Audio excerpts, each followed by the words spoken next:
What happens when your big day becomes the most dramatic day of your life, mingled with an unexciting plot twist? What happens when you try to play master of the game, but the odds are awfully against you? They say that the wedding day is a woman's dream. It is way more than a ceremony for her. For the man, it might just mean putting on a fancy suit and waiting for his bride to walk down the aisle. Anything after that moment when he says "I do" doesn't mean much to him. But not for a woman. Months before that day, she plans, she dreams, she envisions, she tries on her wedding dress over and over again. She rehearses her walking steps and smiles in the privacy of her bedroom. It is magical for her.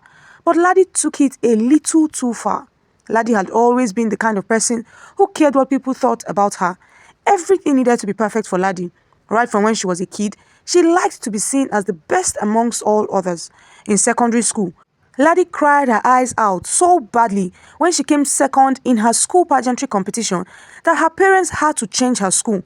She liked it when people said that she was the most beautiful girl in the room. Ladi enjoyed the attention from being the best dressed in school, in the neighborhood, at church, and everywhere else. She liked to be told that she was carrying the most beautiful and trendy hairstyles. Ladi was obsessed with people seeing her as perfect. Even when she wasn't happy, Ladi liked to fake a smile. The more she grew, the worse it became. Her parents never tried to stop her, and by the time Ladi became an adult, she was beyond control. Ladi didn't care if it made sense or was fake. What was important to her was that people out there were being carried away by her life and choices. This made Ladi really judgmental. The first time Ladi attended the wedding party of an old classmate, Ladi had too much to say. She condemned practically everything, including the bride's wedding dress. There was something wrong with the decor, and the food tasted awful. By the time the wedding ended, Ladi had almost succeeded in making the bride unhappy. "Why do you have to get married if you don't have the money to afford something luxurious?" Ladi asked her with disdain. Then she went on to talk about what her wedding would look like, in comparison to the joke of a wedding she just witnessed.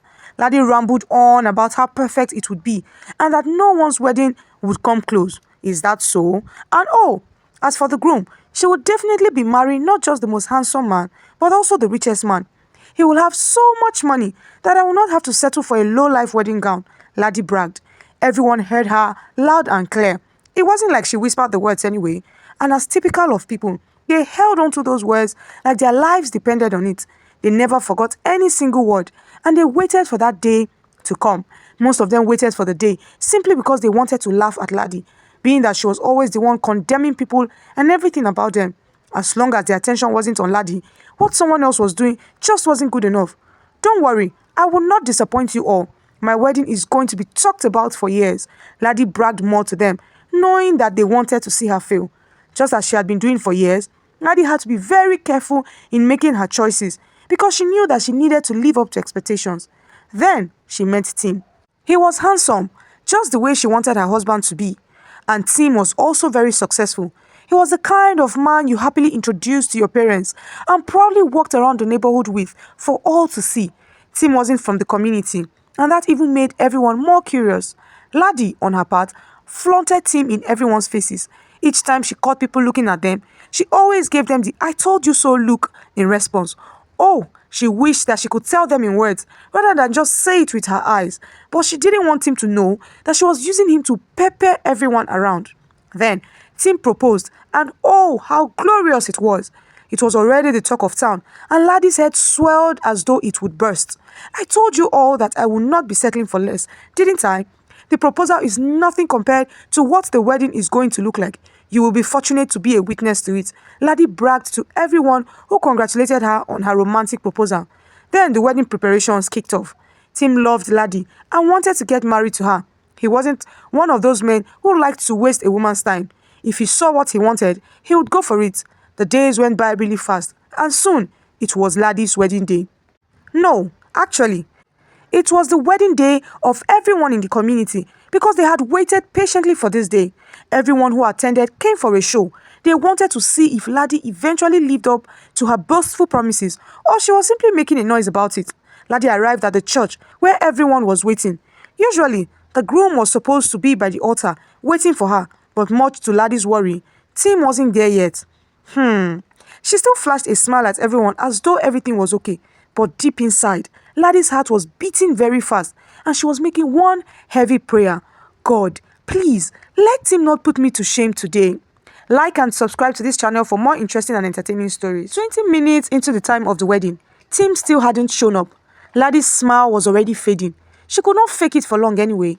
What made it worse were the whispers and murmurs, some of which Ladi could hear. It seems like the groom disappeared on his wedding day and left Ladi on the altar. Poor Ladi. She didn't even get the wedding that she condemned. Instead of that, she got something worse. A groom that didn't show up at all. Her cheeks are getting red. Is she about to cry? Serves her right. She judged other people's weddings, but here she is, unable to find her groom. The whispers went on, and Ladi was almost losing her mind. She tried to call Tim several times, but his number just wasn't connecting. How could he do this to her? Did Tim pretend to love her, only to humiliate her on a day like this? Would he have spent so much money on the wedding day, only to be absent? Too many questions were running through Ladi's mind as she still tried to face the crowd and hold her head high. Her parents were already fuming because they were disappointed as well. Maybe it wouldn't have been this bad. And maybe they would have sympathized with Ladi for such an unfortunate turn of events if she hadn't been so judgmental and mockful in the past. Even the old classmate she had condemned and made unhappy was right there, staring at Ladi with mockful eyes. At least, she had a husband. What could Ladi say for herself? The preachers were getting impatient, and after an hour without Tim, they concluded that Tim wasn't coming. The whole church erupted in commotion. The whispers and murmurs had now turned to bold and mocking words. Everyone had something to say to Ladi. Not a single person sympathized with the jilted bride. As they mocked her, Ladi kept asking herself why Tim would do what he did to her. It wasn't fair at all. She hadn't done anything to deserve it. But there was one thing that Ladi didn't do, which was shed tears. The people were already mocking her. She knew that if she shed one single tear in front of them, they would be happier. It was like giving the devil the chance to rejoice over her, and Ladi would never allow that to happen. Regardless of the taunting words, Ladi held her head high and stared at everyone. She had a message for them. This is nothing to me, actually. Ladi lied with so much confidence that the people listening to her thought that it was true. It is just one small hurdle that I have crossed already. This day and moment, I promise you all that before the end of this year, I am going to find myself another man better than Tim in all areas and get married to him. You will all see for yourselves. When that happens, you will swallow your words. Mark my words, everyone, before the end of this year. Those were Ladi's declarations, and just like the other times, they held on to it tightly.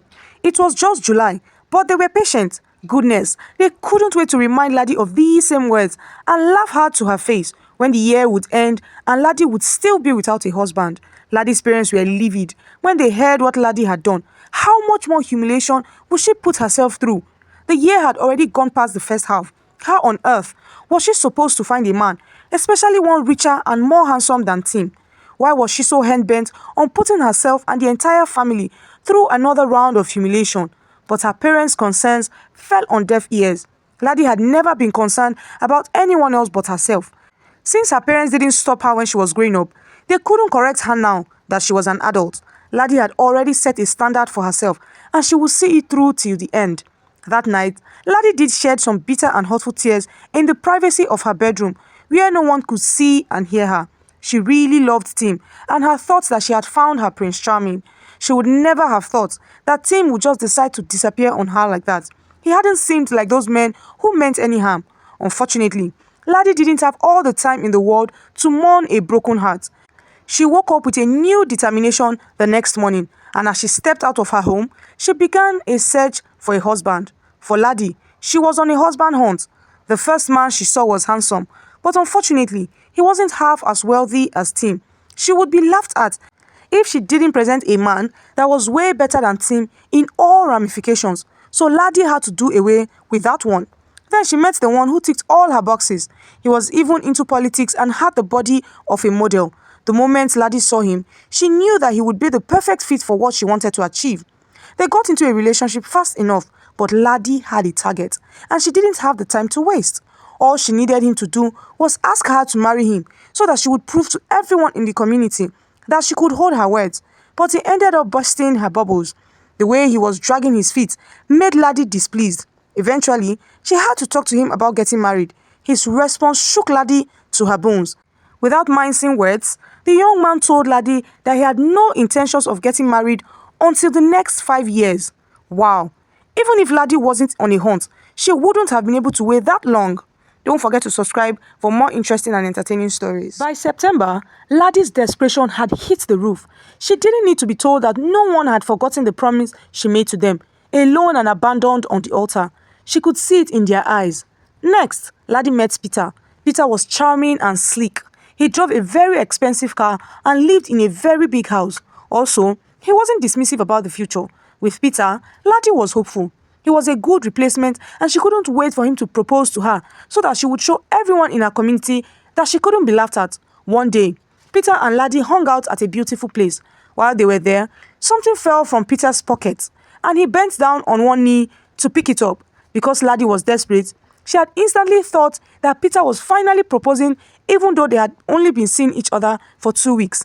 Yes, yes, I will marry you, Ladi yelled out in excitement, almost drawing the attention of those around them. Peter instantly got up, shocked and confused. He hadn't proposed, so why was Ladi screaming and saying yes? Ladi was almost embarrassed when she realized that Peter had merely bent down to pick up something. But being that she was smart and desperate, she didn't want the moment to go to waste. Since it already happened that way, why wouldn't Peter just propose? Propose? Peter asked as though Ladi had suggested the most ridiculous thing to him. He eventually told Ladi that in a few months' time, he would be going to the convent to become a reverend father. What? Ladi was shocked to her bones. If he knew that he had no intentions of ever getting married, why did he bother to get into a relationship with her? Why did he act as though he was interested, even though he already knew that he would never get married? Peter shrugged and told Ladi that he had never been in a relationship before. And now that he would soon be off to a convent, he wanted to know what it felt like to date someone. It turned out that Ladi was simply an experiment and nothing more. Ladi was shattered and shocked at the same time. Then she met Ube, an officer of the law. He seemed pretty much comfortable and he had everything going for himself. Also, Ladi thought, until after a few weeks of dating him and expecting that he would propose to her. Ladi found out that he was a chronic gambler who was knee-deep into debts. If she ended up with someone like Ube, everyone would find out soon enough who he truly was, because being that it was Ladi, they would do their findings and the humiliation would be worse. Imagine being stuck in a marriage with a gambler and dealing with the mockery of everyone for as long as possible. Anyway, after Ube, Ladi met Kalu. Kalu was handsome and a sweet talker, and the relationship started off smoothly. He was everything Ladi envisioned in a man, and with Kalu, she would have fulfilled her promise and won her pride back in her community. There was nothing that Ladi wanted that Kalu didn't provide. More so, he was caring and romantic. As much as Ladi yearned to show him off the way she showed off Tim to everyone, she just couldn't. Not until he had done the needful. Kalu took Ladi on dates, bought her gifts, showered her with attention, and treated her like a princess. And Ladi almost concluded that she was in love. Who said that she couldn't get what she wanted? Heck, she was even getting a better version of what Tim wanted to do for her. Ladi was excited, but the relationship seemed to be stretching for more than a month. Ladi didn't have that time. Every time Kalu took Ladi out to a fancy dinner date, Ladi would think that he was about to propose, but he only ended up squashing her expectations. Then, after being with Kalu up until November and he wasn't saying anything, Ladi knew that she had to do something. By December, she would be expected to honor her promise. What would she say to everyone in her community? How would she face them afterwards? She might have been able to hold her head up after Tim humiliated life out of her, but she knew that she wouldn't be able to keep up that charade if she failed on her own promises. It was even worse when Ladi knew that they were expecting her to fail. Oh, they wanted her to fail so that they would have something to laugh at her with. When they attended her wedding, it was not just for the sake of it. It had been to find something to laugh at, judge and condemn. And all thanks to Tim, he had given them a full sheet. But Ladi would be damned if she let herself become a fool in the eyes of everyone else. Ladi summoned courage and talked to Kalu about proposing and getting married in December, the very next month. And that made Kalu shaking with surprise. He told Ladi that he wasn't the kind of man to rush into marriage. Kalu had hopes that he and Ladi would get to know each other for at least 6 months to a year before deciding whether they were fit for each other or not. There was no way he would just ask Ladi to marry him when he didn't know much about her. Ladi was disappointed and upset, majorly because she had come to like Kalu and had thought that she had finally gotten the solution to her problem. How very unfortunate. She had to end things with Kalu, even though he still wanted them to keep dating. He didn't understand that Ladi was on a mission. But what was it with men and wanting to date for so long before getting married? Subscribe for more interesting and educating stories. By the end of November, Ladi had become extremely desperate. Every morning, she was woken up by the reminder of her own words. She had just December to find a man and get married. Specifically, a man more handsome and successful than Tim. That was the very promise that she made. Having swum in the dating pool in the last couple of months, Ladi realized that hoping to find a man that would make her a wife in less than 1 month was impossible, especially with the kind of specification that she looked out for. Ladi eventually settled on a decision that would save her from the impending doom, which was to hire a husband.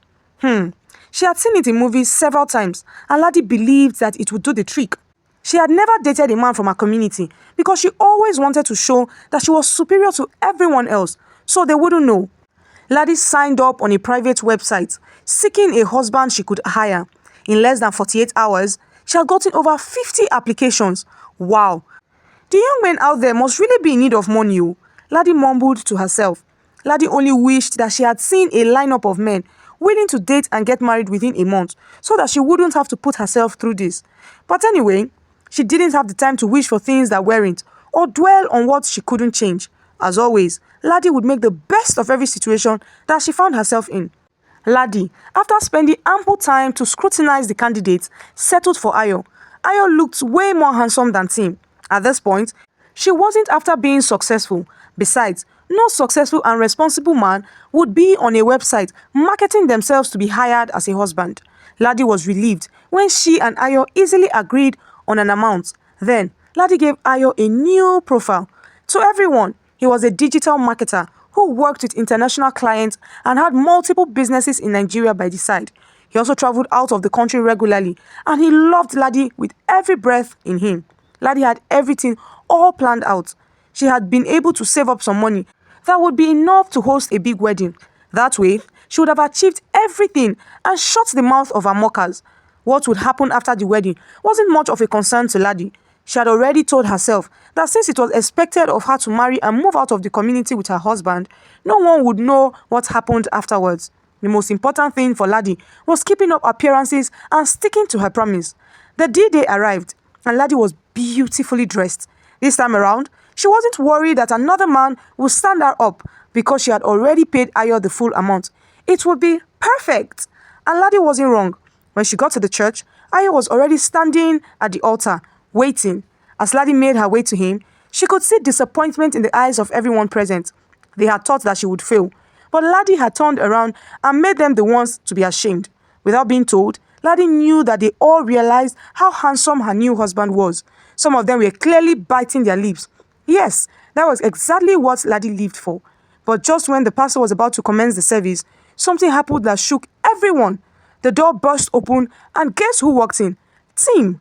At first, Ladi thought she was dreaming. Everyone in the church had their mouths open in shock. How was Tim here?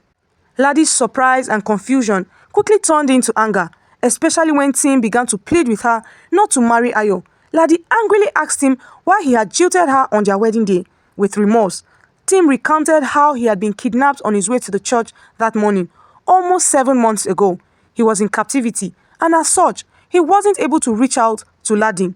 Then, when he got out, he had to go for therapy for a couple of months to get himself back. Although Tim was disappointed that barely 7 months later, Ladi was already marrying someone else, Tim told Ladi that he still loved her and that he wanted to marry her if only she would turn down Ayo for him. Ladi became caught up between the devil and the deep blue sea. She still loved Tim as well. She wouldn't have moved on quickly if she wasn't on a mission to salvage her image. But now that Tim was back, Ladi wanted to marry for real.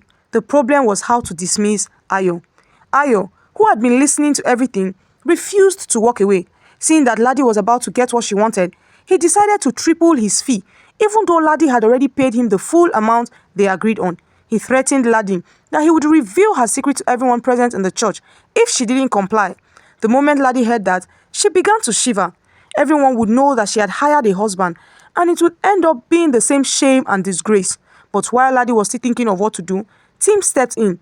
He refused to let anyone blackmail Ladi. So, He turned to everyone in the church and revealed the secret to them on behalf of Ladi, thus making Ayo's threats worthless. Everyone was shocked, and many of them were already mocking Ladi. But Tim told Ladi that it was better to live in one's truth and face ridicule than live in lies just to please others. She would need to change for the better. They got married, and Ladi, having learned her lesson the hard way, lived happily ever after with her husband. Subscribe and turn on your notification buttons for more interesting stories.